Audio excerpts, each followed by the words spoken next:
and good day. My name is Jürgen Steinmetz from eTurboNews, and this is a breaking news update. For more news updates and shows, please go to youtube.com/travel news group. youtube.com/travel news group. Here's our update. International inbound travel return a critical step in right direction. After nearly 2 years of restrictions, Monday begins in earnest the return of international travel. When long-separated families and friends can safely reunite, travelers can explore this amazing country, and the U.S. is able to reconnect with the global community. U.S. travel industry will welcome all vaccinated international visitors back to the United States after 19 months of pandemic-related border restrictions beginning November 8. Reopening a critical step in right direction, though additional federal resources needed to address visa processing backlog. In 2019, international inbound travel produced $239 billion in export income for the U.S. economy and directly supported 1.2 million American jobs. At air, land and sea ports of entry, and across destinations nationwide, the U.S. travel industry will welcome all vaccinated international visitors back to the United States after 19 months of pandemic-related border restrictions beginning Monday, November 8, a long-awaited milestone that marks the rebuilding of international inbound travel. This action is a key first step in the recovery of the highly lucrative international travel market. In 2019, international inbound travel produced $239 billion in export income for the U.S. economy and directly supported 1.2 million American jobs.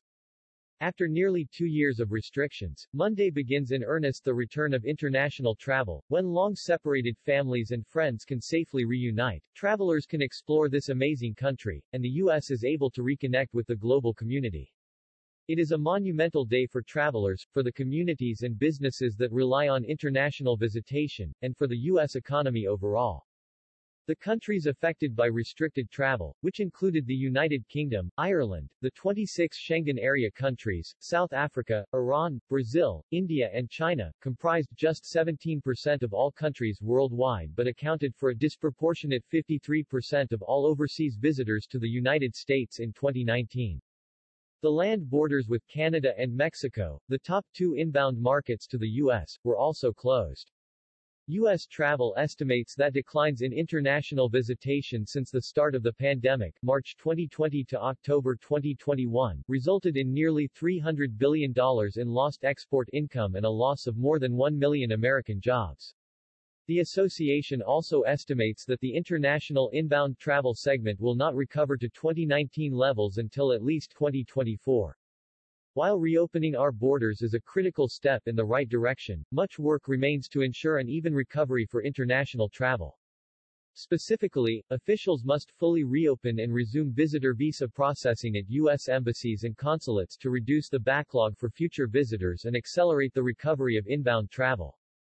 On average, countries that are not a part of the visa waiver program currently face unacceptably long wait times in excess of 14 months for a visitor visa appointment. Barnes added, further, officials must also ensure frontline CBP and TSA officers have the necessary resources to safely process an increasing number of arrivals.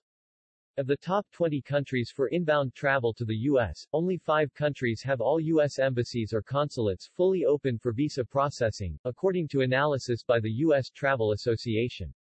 Other key policies, such as providing emergency relief funding to Brand USA, the United States Destination Marketing Organization, will be essential to restoring international inbound travel.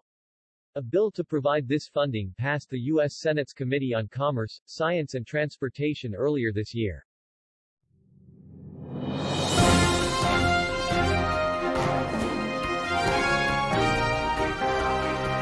Thank you for listening to our news update. There's more on youtube.com/travel news group, or you can read us, of course, in going to our news portal at eTurboNews.com or travelnews.online.